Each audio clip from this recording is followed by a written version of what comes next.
اللہ اللہ اللہ اللہ۔ جس کا اتنا تعلق علم سے بھی ہو جائے میرے نبی کے، وہ آج دنیا میں ممبروں پر بیٹھتا ہے تو پھر قیامت کے دن اس کا مقام کیا ہوگا؟ میرے عزیزو یہ عزت سمجھو۔ اسی لیے اقبال نے کہا تھا آبروئے ماں زنام مصطفیٰ، ہم سب کی عزت صرف نام مصطفیٰ سے وابستہ ہے۔ اگر ان کے غلام ہو جاؤ گے تو عزت کی عزت، ہاں ان سے پھرے جہاں پھرا پھر آئی کمی وقار، ان کے جو ہم غلام تھے خلق کے پیشوا رہے۔ یاد رکھو میرے عزیزو، وہ بلال حبشی جو مکہ میں امیہ کے خادم تھے، غلام تھے، دن بھر خدمت کرتے رہتے، ایمان لائے، مارے گئے، پیٹے گئے، داغے گئے، سب کچھ ہوا، لیکن میں آپ کو بتاؤں حضرت ابوبکر صدیق نے پیسے دے کر انہیں آزاد کروایا، پھر مدینے لے کر کے گئے۔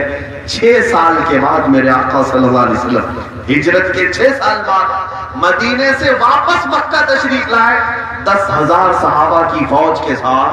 جب مکہ فتح ہو چکا بغیر کسی جنگ و جدال کے، میرے آقا صلی اللہ علیہ وسلم نے کعبہ پاک کو سارے بتوں سے پاک کیا۔ اس دن کی بات میں بتانا چاہتا ہوں، اذان دی جا رہی تھی حرم کعبہ میں، سب سے پہلی اذان جانتے ہو خانہ کعبہ کی چھت پر حضرت بلال حبشی کو چڑھایا گیا۔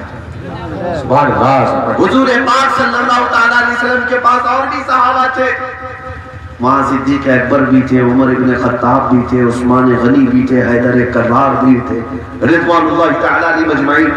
اللہ کے نبی صلی اللہ علیہ وسلم نے بلال سے کہا تم اذان دو۔ بلال حبشی خانہ کعبہ کی چھت پر چڑھ کر اذان دینے لگے۔ بزرگوں نے اس واقعے سے یہ بیان کیا، دنیا کو یہ میسج دینا تھا، اے لوگوں دیکھو جو نبی کی محبت میں زخم کھاتا ہے اللہ اسے کعبے کی چھت پر چڑھا دیتا ہے۔ اس کے مقام کو دیکھو، جو نبی کی غلامی میں بک گیا دنیا سے آزاد ہوا تو پھر چاند بھی اس پر رشک کرتا ہے۔ عزیزان گرامی، میں آپ سے اتنی بات کہوں گا کہ اس کے ہو کر کے دنیا میں ٹھوکریں کھاتے ہی رہو گے، ٹھوکریں کھاتے رہو گے۔ کئی نوجوانوں کو دیکھا وہ رو رہے ہیں، کئی لوگوں کے دل دکھے ہوئے ہیں۔ کیوں میاں؟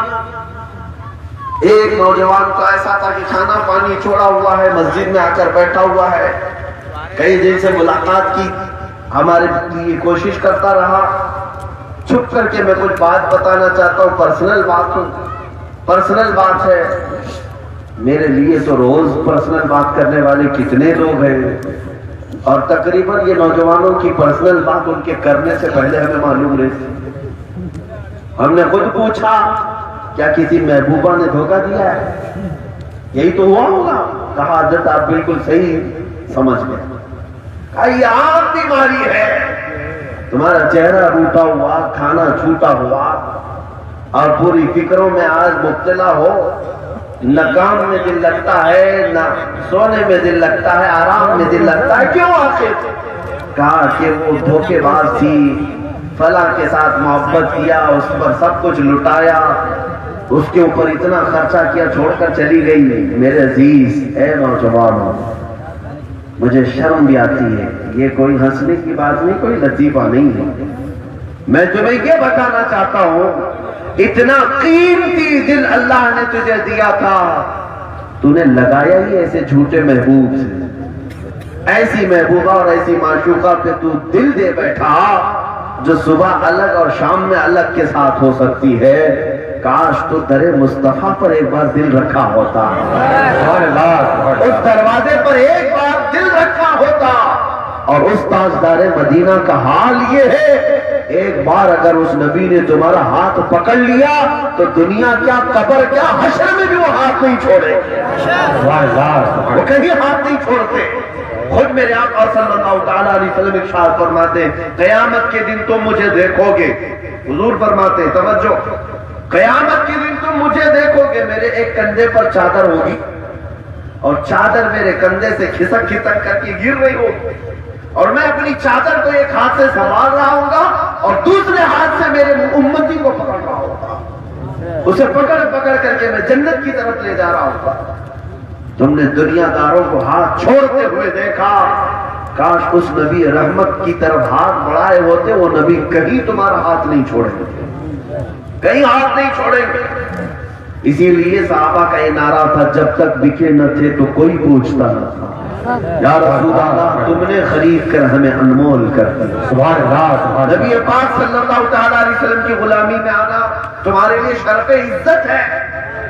تمہارے مقام کے عروج کی ایک بہت اعلیٰ ضمانت میں دیتا ہوں. ایک بار اس نبی پاک کے اخلاق کی طرف آ جاؤ, بک جاؤ اس بازار میں. دنیا تمہاری کا تمہارے جوتیوں کی بھی قیمت نہیں لگا سکتی, وہ تمہیں خرید نہیں سکے گی. عزیزان گرامی, حضور پاک صلی اللہ تعالی علیہ وسلم سے محبت کیسی ہو, کیسی ہو. حضرت عمر کے بارے میں میرے آقا نے کیا فرمایا سنو. حضرت عمر سے پوچھا, اے عمر تم مجھ سے کتنی محبت کرتے ہو؟ حضرت عمر نے کہا, یا رسول اللہ صلی اللہ علیہ وسلم اپنے اولاد, اپنے ماں باپ, اپنے مال سب سے زیادہ آپ سے محبت کرتا ہوں, جان سے زیادہ نہیں, جان سے زیادہ نہیں. میرے آقا نے فرمایا, عمر تمہارا ایمان ابھی مکمل نہیں ہوا, تمہارا ایمان ابھی مکمل نہیں ہوا. حضرت عمر ابن خطاب پھر کہتے ہیں, یا رسول اللہ آپ گواہ ہو جائیں, آج سے عمر اپنی جان سے زیادہ آپ سے محبت کرتا ہے, جان سے زیادہ محبت کرتا ہے. میرے عزیزوں, یہ صرف اور صرف زبانی جمع خرچ نہیں, صحابہ جو بولتے تھے وہ کر کے بھی دکھاتے تھے. تم نے کہا ہے, میں آپ سے سوال کرتا ہوں, آپ کو رسول اللہ صلی اللہ تعالی علیہ وسلم سے کتنی محبت ہے؟ اپنی اولاد سے زیادہ محبت ہے, اپنے مال سے زیادہ محبت ہے, اپنے ماں باپ سے زیادہ محبت ہے, اپنی جان سے زیادہ محبت ہے. سنو, اگر تم نے ہاں کہا تو پھر اب تمہارا ضمیر تم سے پوچھے گا, تمہارا دل تم سے پوچھے گا. جب نام مصطفیٰ کی بات آئے تو پھر تم پہلے بیوی سے کیوں پوچھتے ہو؟ جب حضور پاک کی عزت پر بات آئے تم پھر اپنے ماں باپ کے پاس کیوں جاتے ہو؟ تم پھر اپنے اولاد کا چہرہ کیوں دیکھتے ہو؟ لوگ ہم سے کہتے ہیں کہ مولانا آج جو بات کر رہے ہو بڑی کٹھن ہے, سخت ہے. ایسے حالات میں ہمارے اوپر پورے گھر کا بوجھ ہے, چھوٹے بچے ہیں, بیوی ہے, ماں باپ ہیں, اور آپ ہمیں حضور پاک کی عزت کے متعلق اپنی گردن لے کر آنے کی بات کرتے ہیں. میرے عزیزوں, میں ان سے کہنا چاہتا ہوں, کیا صحابہ کے بیوی بچے نہیں تھے؟ کیا ان کے ماں باپ نہیں تھے؟ کیا ان کی اولاد اور ان کے مال متاع نہیں تھے؟ سب تھا, لیکن وہ جانتے تھے کہ اس نام پہ مرنے کا مطلب موت نہیں, اصل زندگی. آج شریعہ رحمت اللہ تعالی علیہ نے کیا خوب کہا ہے, جو میسج دے کر کے گئے وہ دنیا سے, یا رسول اللہ تیرے دامن کرم میں جسے نیند آ گئی ہے, تیرے دامن کرم میں جسے نیند آ گئی ہے وہ فنا نہ ہوگی, اسے زندگی ملی ہے. اب سنو میرے عزیزوں, حضور سے محبت کیسی کرنی چاہیے؟ ایسی محبت کرو کہ اپنے جسم کے سارے حصے بھی چلے جائیں تو نبی پاک صلی اللہ تعالی علیہ وسلم کی محبت کا حق ادا نہیں ہوگا. حضرت خبیب ابن عدی ایک صحابی ہیں, ان کو مکہ والوں نے سولی پر چڑھایا, ان کی انگلیاں کاٹی, ناک کاٹا, اور ان کے کان کاٹے, ہونٹ کاٹے, اور ان پر پتھروں کی بارش کی. مارنے سے پہلے سولی پر چڑھا رہے, موت کے پھندے سے جانے سے پہلے اتنی تکلیفیں دی. پھر کسی نے کہا ہے, خبیب کیا ہی اچھا ہوتا تمہاری جگہ محمد ہوتے اور تم بستر پر آرام کر رہے ہوتے. حضرت خبیب کو جلال آیا, سب کٹا ہوا ہے, جسم پر خون ہے, اس کے باوجود کہتے ہیں, اے ظالمو تم کہتے ہو محمد میری جگہ ہوتے, قسم میرے خدا کی اگر اس خبیب کے اور 1000 ٹکڑے کر لو مجھے گوارا ہے, لیکن میرے حبیب کے تلووں میں کانٹا چبھے وہ بھی مجھے گوارا ہے. سبحان اللہ. ان کے تلووں میں کانٹا چبھے مجھے وہ بھی برداشت نہیں. میرے عزیزوں, یہ زندگیاں کس کے لیے رکھی گئی؟ ہماری یہ گردنیں کس کے لیے رکھی گئی؟ حضور پاک صلی اللہ تعالی علیہ وسلم کے لیے اگر دنیا سے جانا پڑے ہم فخر کے ساتھ جائیں گے, اس لیے کہ یوں بھی تو کورونا سے مرو گے یا شوگر اور بی پی سے مرو گے, جانا تو ہے ہی دنیا سے. چلو ٹھیک ہے, خوب پیسے جمع کر لو, اچھے سے جیو, لیکن کبھی گھر میں اٹیک آ جاتا ہے, کسی کو کینسر لگ گیا, کسی کو فالج آ گیا, اور دنیا سے تو جانا ہے. اسی لیے ہم کہتے ہیں کہ جب جانا ہی ہے تو نام محمد پہ کیوں نہ ان کی عزت کا پرچم بلند کر کے کیوں نہ جائے. اگر حضور کا نام لیتے لیتے دنیا سے گئے تو بات اتنی ہوگی کہ تمہیں بھی امام احمد رضا کے ساتھ عاشقوں کی صف میں اور خادموں کی صف میں شمار کیا جائے. عزیزان کرام وقار، رسول پاک صلی اللہ تعالی علیہ وسلم اپنے غلاموں کی آج بھی دستگیری کر رہے ہیں. کاش یہ احساس ہمیں پھر سے بیدار ہو جاتا. آج میں آپ کو بتاؤں، تمہارے درد کا درماندہ کوئی اور نہیں. تمہارے دکھی دلوں کو اگر کوئی سہارا دے سکتا ہے وہ صرف تاجدار مدینہ کی ذات ہے. آج لوگ بھٹکے ہوئے ہیں اور ادھر ادھر کی طرف توجہ کیے ہوئے. میں ان نوجوانوں سے کہتا ہوں، تم کس کے پیچھے چل رہے ہو؟ آج اپنے غموں کی داستانیں پتہ نہیں مالداروں کو سنا کر کے کچھ لوگ یہ سمجھتے ہیں ہماری غم کی داستان سننے کے بعد وہ ہمارے حالات اچھے کر دیں گے. نیتاؤں کے گھر کے چکر کاٹ کر کے کئی لوگوں کی عمریں ختم ہو گئی. وہ یہ سمجھتے ہیں کہ ہماری غریبی ان کے در سے ختم ہو جائے گی، ان کی ایک نظر ہمارے اوپر اٹھ جائے ساری پریشانیاں ختم ہو جائیں گی. کبھی نہیں ہوتی یہ پریشانیاں ختم. ان دنیا داروں کی نظر تم پر پڑتی ہے تو پریشانیاں اور جنم لیتی ہیں. تمہاری دستگیری اور تمہاری بے کسی اگر کوئی دور کر سکتا ہے وہ صرف ہمارے مصطفیٰ کی ذات ہے. اسی لیے اعلیٰ حضرت نے یہ میسج دیا تھا، آج لے ان کی پناہ آج مدد مانگ ان سے. آج لے ان کی پناہ آج مدد مانگ ان سے، پھر نہ مانیں گے قیامت میں اگر مان گیا. اے میرے عزیزو، جانتے ہو آج امت اس قسم پرسی کے عالم میں ہے. مجھے اگر پوچھو گے، میں نے علاج و معالجے کے لیے بڑے بڑوں کے دروازے کبھی نہیں کھٹکھٹائے، بلکہ امام اہل سنت فاضل بریلوی نے جو ہمیں تعلیمات دی تھی انہی تعلیمات پر آج بھی یہ فقیر عمل کرتا ہے. رات کا اندھیرا ہو جائے تو میں اگر کسی کو پکارتا ہوں تو وہ صرف تاجدار مدینہ کی ذات ہے. امت کی دستگیری کے لیے ہم اسی نبی کو پکارتے ہیں. اعلیٰ حضرت نے ہمیں یہ سکھایا تھا، یوں ہی پکارا کرو حضور پاک کی بارگاہ میں. بد ہے تو آپ کے، بھلے ہیں تو آپ کے. یا رسول اللہ، ٹکڑوں پہ یہی کے پلے ہیں، رخ کدھر کرے؟ تجھ سے جو منہ چھپائیں تو کرے کس کے سامنے؟ کیا اور کسی سے توقع نظر کی ہے؟ حبیب اللہ، آقا، ہم گندے نکمے کمی، مہنگے ہیں کوڑی کے تیر، کون ہمیں پالتا؟ تم پہ کروڑوں درود، بے ہنر و بے تمیز کس کو ہوئے ہیں عزیز؟ ایک تمہارے سوا، تم پہ کروڑوں درود، کر کے تمہارے گناہ مانگے تمہاری پناہ، اور تم کہو دامن میں آ، تم پہ کروڑوں درود. وہ ایک ہی ذات ہے جس کو آج بھی ہم پکار کر کے اپنی مدد حاصل کر سکتے ہیں. اعلیٰ حضرت رضی اللہ تعالیٰ عنہ کا مشن یہی تھا. سید امام عربی رحمۃ اللہ تعالیٰ علیہ نے ایک میسج دیا تھا، کسی کی جے وجے کیوں پکارے کیا غرض ہم کو؟ کسی کی جے وجے کیوں پکارے کیا غرض ہم کو؟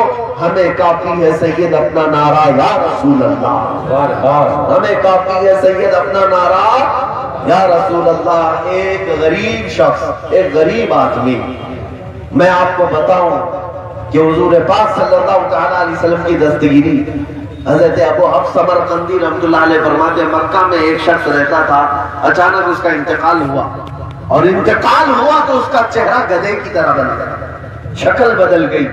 اس کا جوان بیٹا تھا، بیٹا ڈر گیا باپ کی صورت کو دیکھ کر، میت کو دیکھ کر، کہ باپ کی صورت بدل گئی ہے، کیسے اٹھاؤں، قبرستان کیسے لے جاؤں، لوگوں کو کیسے بلاؤں. دروازہ بند کر دیا، کسی کو آنے نہیں دیا. کہا کہ اگر میں اپنے باپ کا چہرہ لوگوں کو دکھاؤں گا تو مجھے کیا کیا تانے ماریں گے لوگ. چہرہ گدھے کی طرح نظر آ رہا ہے مرنے کے بعد. گھر کی عورتوں کو بھی سمجھایا اندر ہی بیٹھے رہو. تھوڑی دیر کے بعد اس نوجوان نے یہ فیصلہ کیا کہ گھر کے اندر ہی ایک گڑھا کھودوں گا، ایک کھڈا کھود کر کے اپنے باپ کی لاش کو اس میں دفن کر دیتا ہوں تاکہ کسی کو پتہ نہ چلے، پتہ نہیں میرے باپ کا کیا گناہ تھا جس کی وجہ سے میرے باپ کی لاش مرنے کے بعد اس کا چہرہ بدل گیا. وہ روتا روتا بیٹھا تھا، کافی دیر تک بیٹھا تھا. تھوڑی دیر کے بعد گھر کے پیچھے کا دروازہ کھلا. اچانک دروازہ کھلا اور ایک بزرگ گھر کے اندر آئے. ان کے چہرے پر چادر پڑی ہوئی تھی، وہ سیدھے اس میت کے پاس گئے جہاں وہ سویا ہوا تھا، اور یہ نوجوان سامنے بیٹھا منہ جھکائے رو رہا تھا۔ وہ آنے والے بزرگ اس میت کے چہرے سے چادر ہٹاتے، اپنا ہاتھ اس کے چہرے پر پھیرتے اور اس کے بعد چادر اڑا دی۔ پھر اس نوجوان کی طرف مخاطب ہو کر کے پوچھنے لگے، اے جوان لڑکے کیوں رو رہا ہے، تو کیا بات ہے؟ اس نے سر نہیں اٹھایا اور کہا کہ آپ دیکھتے نہیں میرے باپ کے انتقال کے بعد چہرہ بدل گیا ہے، چہرہ کس طرح جانور کی طرح نظر آنے لگا، میں کیسے اب میرے باپ کی لاش کو غسل کفن دفن دوں، لوگوں کو کیسے بلاؤں؟ تو آنے والے بزرگ نے کہا کچھ بھی تو نہیں، تیرے باپ کا چہرہ اچھا ہی کم ہے۔ وہ نوجوان اٹھتا ہے، جا کر چادر ہٹا کر دیکھا، اس کے باپ کا چہرہ چاند کی طرح چمک رہا ہے، سبحان اللہ، جو صبح موت کے وقت بدلا ہوا تھا۔ تو خوشی کے مارے جھومنے لگا، میرے باپ کا چہرہ اچھا ہو گیا، میرا باپ کا چہرہ خوبصورت ہوا، اب سب کو بلاؤں گا۔ اسی اثنا میں وہ بزرگ پیچھے کے دروازے سے نکل گئے، اب یہ دوڑتا ہوا پیچھے تک گیا اور جا کر کے پکڑ لیا ان کے دامن کو، کہا آپ نے کتنا بڑا احسان کیا میرے اوپر، میں نے کسی کو نہیں بتایا تھا اور آپ پیچھے کے دروازے سے میرے گھر آئے، آپ کون ہیں؟ فرشتے ہیں، بزرگ اللہ کے ولی ہیں، کون ہیں؟ آنے والے بزرگ نے چہرے سے چادر ہٹا کر کہا انا محمد رسول اللہ، میں محمد اللہ کا رسول ہوں۔ اللہ اکبر۔ وہ سنتے ہی اس کے جسم پہ کپ کپی تاری ہو گئی، دھاشا تاری ہوا، پوچھا یا رسول اللہ بھی وہ امی فدا، آپ کا تشریف لانا۔ میرے آقا صلی اللہ تعالی علیہ وسلم نے ارشاد فرمایا، اے جوان، تیرے باپ کا ایک گناہ کچھ ایسا تھا جس سے اللہ ناراض تھا، اللہ غضبناک تھا، اور مولا تعالیٰ نے موت کے بعد اس کا چہرہ بدل دیا، لیکن تیرے باپ کی ایک ادا بڑی اچھی تھی۔ کیا تھی؟ سنو، حضور فرماتے تیرے باپ کی ایک ادا اچھی تھی کہ تیرا باپ اس وقت تک بستر پہ سوتا نہیں تھا جب تک رات میں 100 بار مجھ پر درود نہیں پڑتا۔ روزانہ اس کا معمول تھا تیرے باپ کا، اس وقت تک سوتا نہیں تھا جب تک 100 بار مجھ پہ درود نہیں پڑتا تھا۔ سبحان اللہ۔ یہ کون بتا رہا ہے؟ خود رسول پاک صلی اللہ علیہ وسلم بتا رہے ہیں۔ اور پھر ارشاد فرماتے آج تیرے باپ کی موت ہوئی، جو فرشتہ تیرے باپ کے درود مجھ تک پہنچاتا تھا وہ فرشتہ آ کر مجھے کہنے لگا یا رسول اللہ غضب ہو گیا، جو روزانہ جس کا درود میں آپ تک پہنچاتا تھا اس کی موت ہو گئی، لیکن اللہ کی ناراضگی اور اللہ کا جلال کہ اس کے چہرے کو بدل دیا گیا ہے۔ اگر آقا آپ کی مدد اس بندے کے ساتھ نہ ہو تو درود پڑھنے والے کو بھی دنیا تانا مارے۔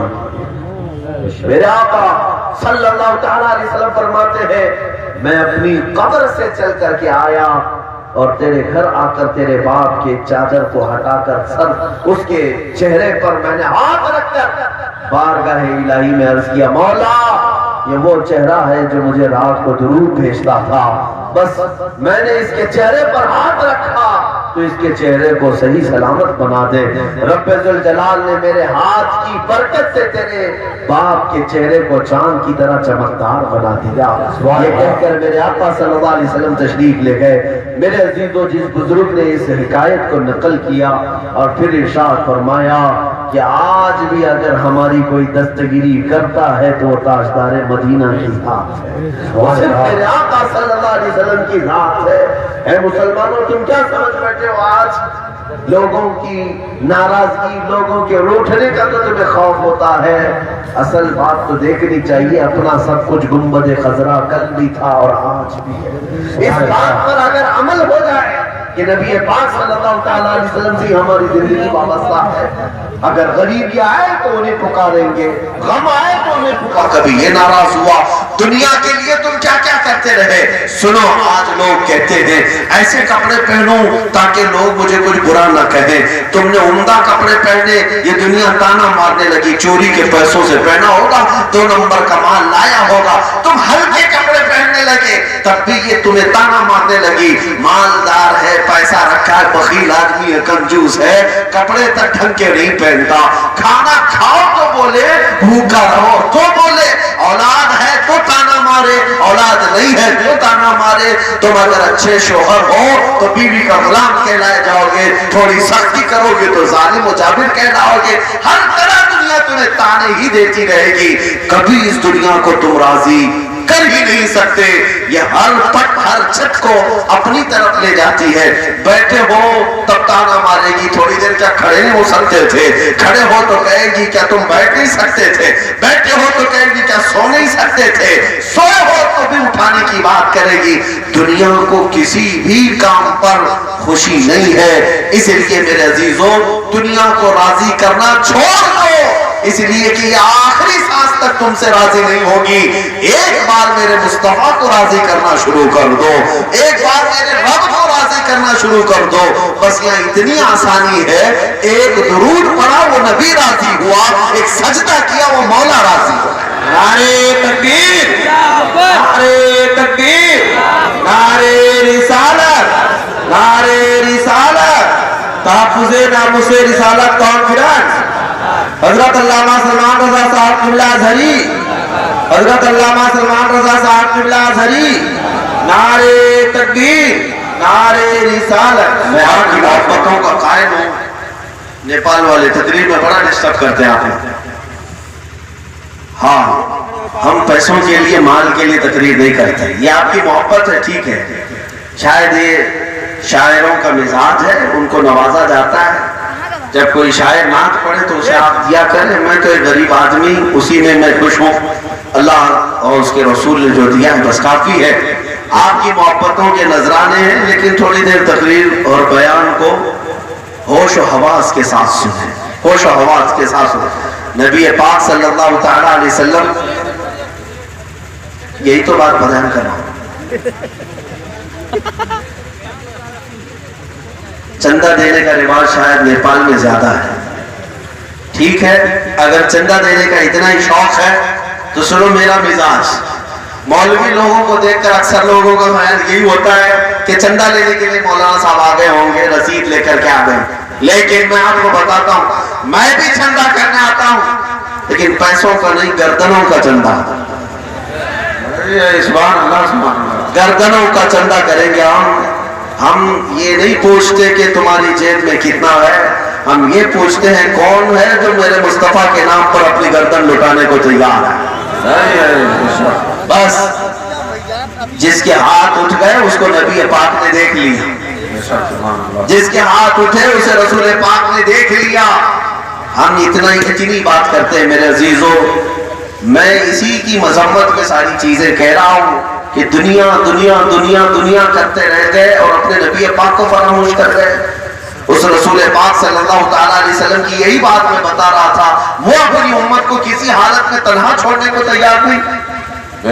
جب مدینے سے نکل کر کے جنگلوں میں جا کر سجدے میں رو رو کر کے کہے مولا میری امت کی بخشش کر دے، قبر میں جب میرے آقا کو رکھا جائے تب حضور دعا کرے، لب ہل رہے تھے میرے آقا کی قبر میں، کیا کہہ رہے تھے؟ میری امت کی بخشش میرے حوالے کر دے مولا، میری امت مجھے نہیں پہچانتی۔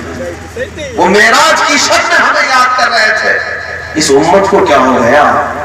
اے میرے عزیزوں، بات میں یہی کرنا چاہتا ہوں، اگر ہماری زندگی کا ہر لمحہ بھی نبی پاک کی ذکر کے لیے وقت ہو جائے تب بھی کم ہے، لیکن اتنا ضرور کر لینا، آج کے بعد اپنی زندگی کے طور طریقے بدل لینا، اپنی اولاد کو گانوں کی دھن پہ سلانا چھوڑ دو، گانے باجے اور اس کے بعد بچوں کو جو اٹھایا جاتا ہے میوزک لگا کر، یہ نوجوانوں کی آج کثرت میں دیکھ رہا ہوں، ایئر فون کان میں لگائے گھنٹوں گھنٹوں گانے سنتے رہے۔ تمہیں پتا بھی ہے کہ یہ گانے سن سن کر کے ایک دن کیا ہونا ہے؟